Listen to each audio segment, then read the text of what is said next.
Kahit single mother kayo, may chance na pwedeng mabago yung sitwasyon na meron kayo. Maybe mahirap siya, maybe sobrang hirap niya talaga, pero please, huwag nyo nang habulin yung taong iniwan kayo o iniwan ka. Huwag nyo nang habulin yung sustento.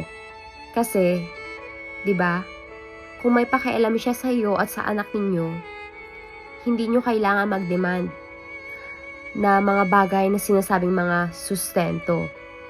Kasi bakit? Kasi obligado sila. Kasi kayong dalawa ang gumawa sa batang meron kayo. Kaso, ngayon, inuobliga mo siya. Ngayon, hinahanap mo siya para sa sustento ng anak mo. Wag na, kasi kung tamang tao siya, kahit maghiwalay kayong dalawa, hindi niya idadama yung bata. Kung responsible siyang tao, doon pa lang nga sa pag-iwan niya sa'yo, kung iniwan ka niya, malalaman mo na hindi siya responsable. Kasi yun na nga, may pamilya siya. Nagloko siya, iniwan ka niya, iniwan niya kayo.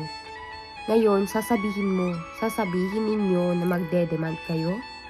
Wag na po. Wag nyo nang ubusin at wag na wag kayong magmamakaawa sa taong iniwan kayo. Kasama ng anak ninyo para lang sa sinasabing sustento. Alam kong mahirap yung buhay, pero yung respeto sa sarili ninyo, wag naman na ninyong ibaba. Please lang, wag nyo nang masyadong ibaba or i-down yung sarili ninyo. May paa kayo, may kamay kayo, may utak kayo. Kaya ninyo. Yes, mahirap, pero kaya ninyo. Sa totoo lang, kayang-kaya po ninyo.